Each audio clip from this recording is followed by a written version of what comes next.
This is the second video on nutrition, and in it we're going to focus on fat. Here you can see some good healthy sources of fat. Fat is something that you have to get in your diet, and it would be incredibly hard to cut out fat anyway, even if you tried to cut out as much as you could. But nuts are good sources of fat, especially raw nuts. Of course, a lot of times we'll roast the nuts in oil, and so we've added fat to them. And then vegetables and vegetable oils are also good sources, and here you can see an avocado, which is a good source of monounsaturated fats, as is olive oil. And then cold water fatty fish like salmon are also good sources of fat. And here's a nice saying that I like: one should eat to live and not live to eat. Not everybody does. Well, what are lipids? You know that lipids are also known as fats. And most energy for ATP resynthesis comes from carbohydrates and lipids, although some does come from protein, especially if you do fasting or if you do prolonged exercise. So the later into the fast or the exercise that you get, the more you rely on protein as an energy source as well. The majority of the lipid that we find in our body, about 95% roughly, is in the form of triglycerides. And here you can see two examples of triglyceride. It would be the glycerol backbone with 3 fatty acids bonded to it. And so there you have a triglyceride. And most of the fat you get in your diet, as well as what's in your body, is in the form triglyceride. And so again, the triglyceride is glycerol and 3 fatty acids. We can cut these guys off and make them into free fatty acids. And again, remember, in digestion, we break this down into 2 free fatty acids and a monoglyceride. What's the molecule that's shown below? Well, you should say that's a fatty acid. It's a long carbon chain with hydrogens and the carboxyl group. And again, I hope you all remember the carboxyl group. I'm sure those of you who've had a bit of chemistry do, but I hope even those of you who don't have much chemistry remember from the fall semester we talked a lot about it. You know that fatty acids can be either saturated, as this one is. There are no carbon-carbon double bonds. And again, say carbon-carbon double bonds because, oh, look at that. There is a double bond. It's just not a carbon-carbon double bond. Or they can be unsaturated, as we see here. And so this is the shorthand. We're not showing you all the carbons and hydrogens that make up this thing, but you can see 3 carbon-carbon double bonds, and here you can see even more. 1, 2, 3, 4, 5, 6. 1, 2, 3, 4, 5. You also know that these are cis configuration because they're bent. They're not straight chain like you see here, like the saturated fat is. Fats can also show up in the form of phospholipids. You do get some phospholipids in your diet, but not that many. You remember that phospholipids are soluble both in fat and water, and that's because one end we have the fatty acid tails that are still attached to the glycerol. As you can see, this is still a glycerol backbone. But then rather than having a 3rd fatty acid, what we've done is we've taken it off and we've put a phosphate group here. It is charged, and that means it's polar. And so this is the hydrophilic part, and this is the hydrophobic part. And so those do indeed make up good components for plasma membrane, and that could be the cell membrane, the membrane of the smooth or rough endoplasmic reticulum, the Golgi apparatus, the mitochondria, so on and so forth. Phospholipids are also used to make hormone-like substances. Prostaglandins and leukotrienes are chemical messengers. And then again, you might remember we just talked about not too long ago the surfactant in the lung, and it actually is a phospholipid, and so the polar part sits in between the water molecules and reduces that surface tension that we otherwise would experience and can make it difficult to inflate the lungs.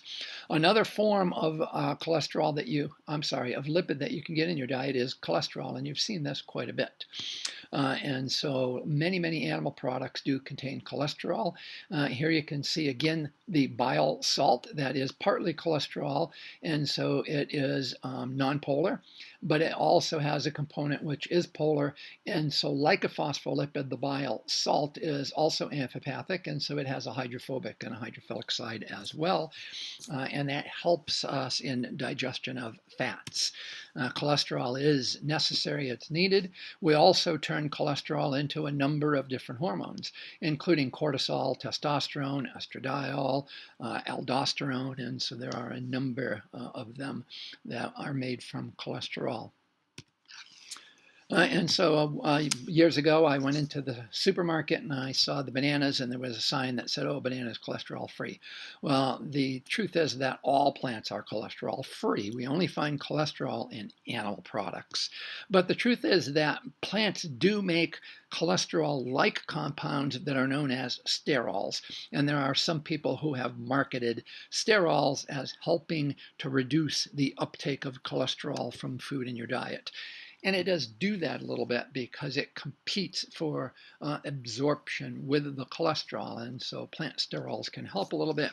We find these things, sterols, in fruits, vegetables, nuts, vegetable oils, and things like that. And so again, they are a part of a good, healthy diet. Remember, eat food, mostly plants. Mostly plants. Fatty acids can also vary in length. Most of the fatty acids that we get in our diet tend to be these long guys, long-chain fatty acids. You find different criteria for what makes a long-chain fatty acid, but one that you see is greater than 12 carbons. 1, 2, 3, 4, 5, 6, 7, 8, 9, 10, 11, 12, 13, 14, 15, 16. It is greater than 12. It's a long chain. Medium chain fatty acids, 6 to 10, and then short chain fatty acids, short chain, and we mentioned those in digestion as well. They're less than 6 fatty acids, and so when the bacteria in your large intestine start to attack some of that fiber that your enzymes can't break down, we produce these short chain fatty acids that then become an energy source for the cells of the colon, the colonocytes, and it actually helps with protection against colon cancer. So good stuff. The other thing that you can see here is that the longer the chain of the fatty acid, the more likely it is to be solid, and the shorter the chain, the more likely it is to be liquid. Of course, this is also partly too related to whether or not it's saturated or not saturated. And as you can see here, no carbon-carbon double bonds. It is saturated, and so here's a nice stick of butter. So long chain, saturated fatty acids, nice and solid, even at room temperature. And here you can see an omega carbon. This is, oh wait, I'm sorry. You can see an N9 fatty acid. It does have a carbon-carbon double bond, and the reason it's N9 is because we're 9 carbons in from the omega end. This is the omega carbon, 1, 2, 3, 4, 5, 6, 7, 8, 9. Your body can make fatty acids like this. Here's that carboxyl group again, just to remind you of that. And again, it's bent, so the reason it's bent is because it's cis. Here's one that is an omega-6. Here's the omega carbon again, 1, 2, 3, 4, 5, 6, and there's our first carbon-carbon double bond, also cis. And the hydrogens push away from one another. This happens to be one of the 2 essential fatty acids that you have to get in your diet, linoleic acid.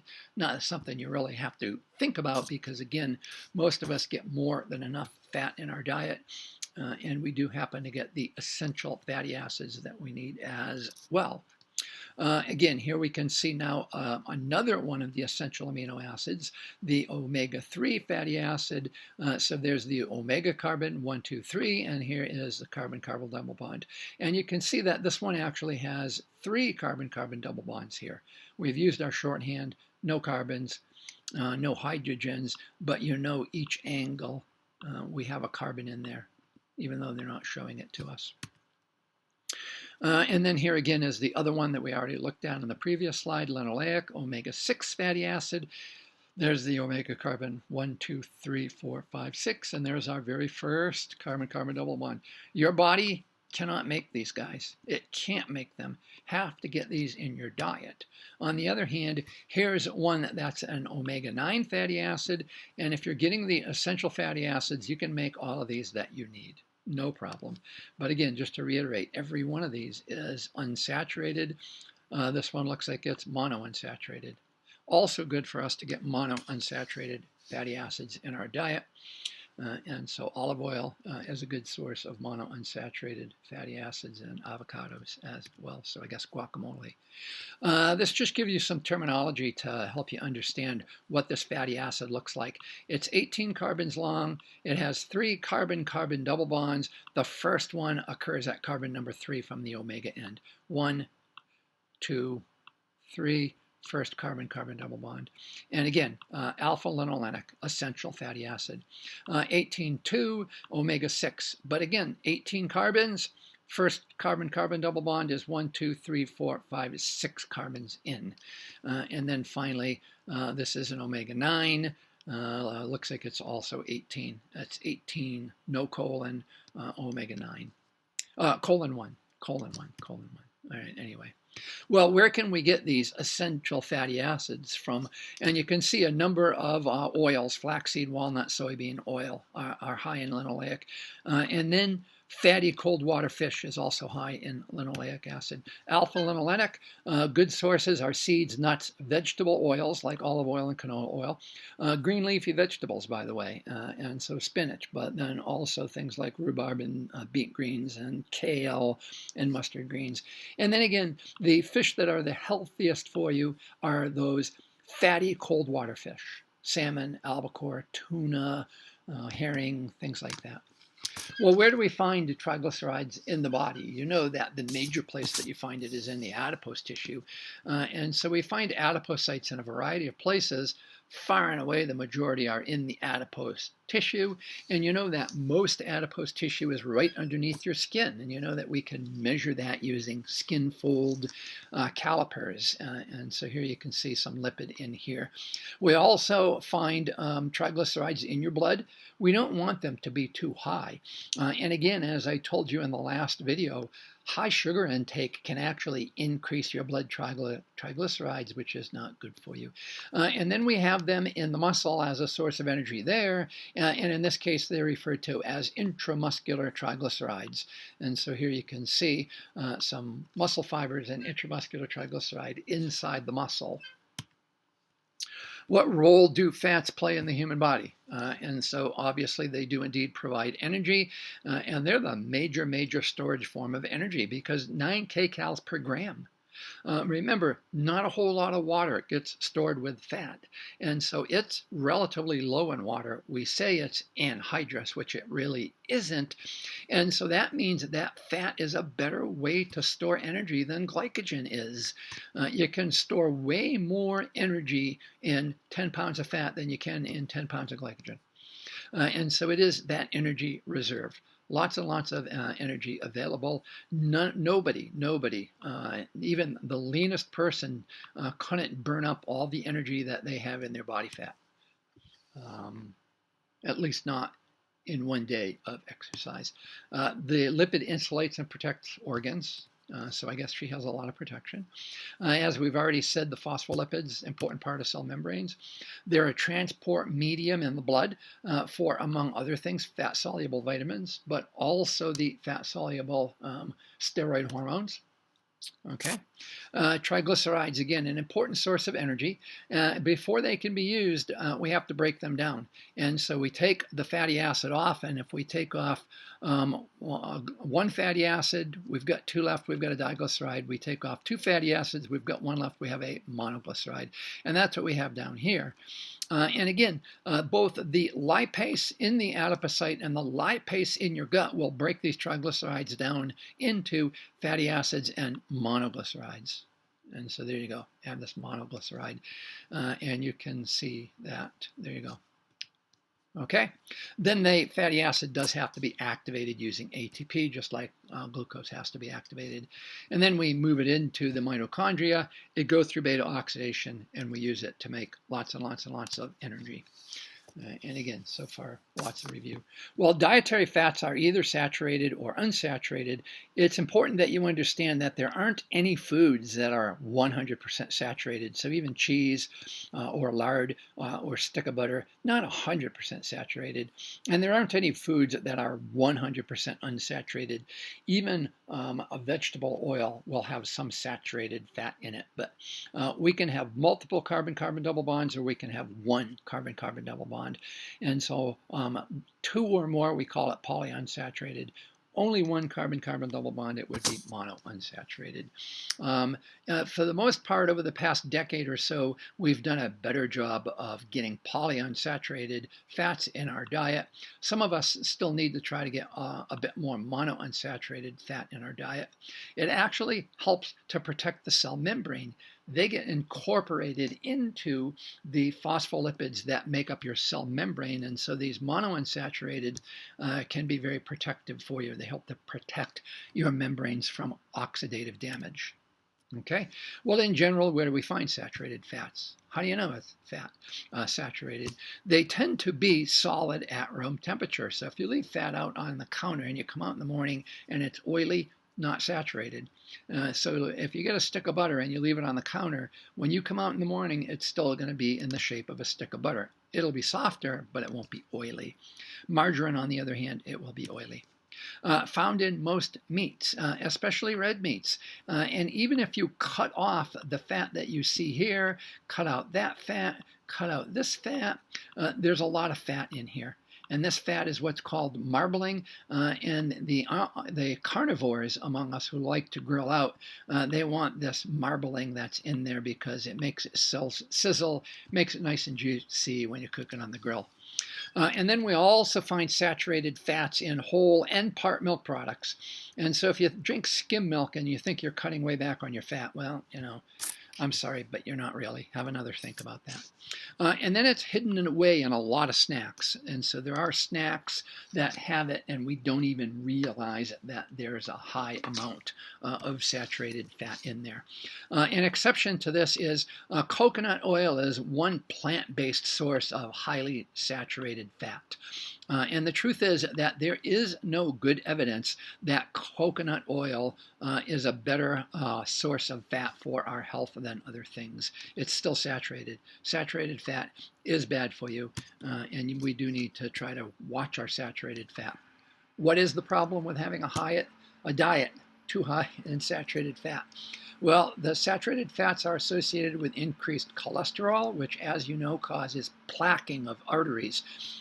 Arteries around the heart, arteries in the brain, arteries in the peripheral vascular system, and so they can cause cardiovascular disease. Saturated fat is also linked to cancer. They're a major contributor to obesity and also to type 2 diabetes. And we've got data going back into the 1950s that show that saturated fats are not good for you. Don't be like the governor of Georgia. You're majoring in a science. Pay attention to science and understand that it really does tell us what's good for us and what's not good for us. What should your intake of fat be? Well, the truth is you don't need a whole lot of fat.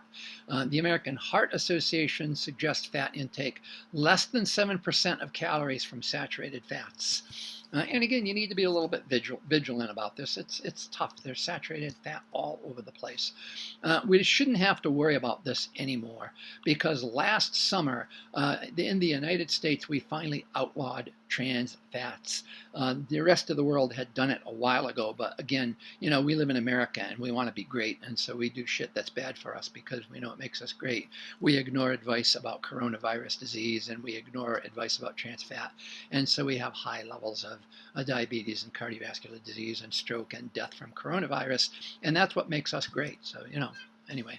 And then they recommend about 10% of calories from unsaturated and about 10% from monounsaturated fats. And again, over the last 1 to 2 decades, people have done a better job at getting polyunsaturated fats, but still a lot of us could stand to increase our consumption of monounsaturated fats from avocados and olive oil and things like that. Okay. The recommended macronutrient distribution range for fat is about 25 to 35% of total caloric intake. So if you're getting in 3,000 calories, then roughly 25 to 30% of that should be coming from fat. A decade ago, most adults were getting over 40% of their calories from fat, which is, it's pretty much on the high side. That's come down a bunch, but still kind of on the high side. And so that's a bit problematic. One of the things that contributes to this and to our high caloric consumption is that total fat intake has increased by more than 200 kcals per day, and we haven't adjusted that by decreasing our caloric intake of either protein or carbohydrate. So that's not good. That's pretty bad. And it appears that that is primarily due to cheese consumption. American Dairy Association has really made us think that milk's important for us and cheese is good for everything. You got to have cheese on everything. Okay? Are there people in this country who get too little fat? Well, maybe a few. But most of us, we need to really try to cut back on consumption of red meat, especially if you don't want them to have you put you face down on a table when you're older and stick a knife in and cut out part of your colon. Because red meat does cause rectal colon cancer. It's a carcinogen. It really is. Full-fat dairy product, not good, not good. There is absolutely no need for you to get any dairy product whatsoever. And so again, the marketing on the part of the Dairy Association has been fantastic. They're really good at making us think that we have to get a dairy product in order to be healthy, but nothing could be further from the truth. And then we don't use shortening much anymore, but there are still people who like to bake, and they like to bake with shortening. I have to admit, boy, I'll tell you, it really makes a pie crust taste great. It makes cookies taste great. It is good, but it's just not good for you. Okay? And then again, there is saturated fat hidden away in a lot of snacks. And here you can see these croissants. Well, what isn't wrong about a croissant? Where do I start? Well, number one, it's made from processed white flour. Number two, it's high in sugar. And number three, it's high in saturated fat. And so it's like sticking this viper right into your mouth. You might as well go ahead and take this thing and cram it right into a coronary artery, block off the blood flow to your heart right now and get it over with. At any rate, there you go. And the other thing that you might think about, sometimes this helps me, is I look at the calories in there and I think, how long would it take me to eat this thing? And I could put that away in about 30 seconds. How long would it take me to burn off the calories that are in that when I go work out? Well, that's going to take me more than an hour. So what the hell? Anyway, there you go. And that brings us to the end of this slideshow. And in the next one, we will talk about protein.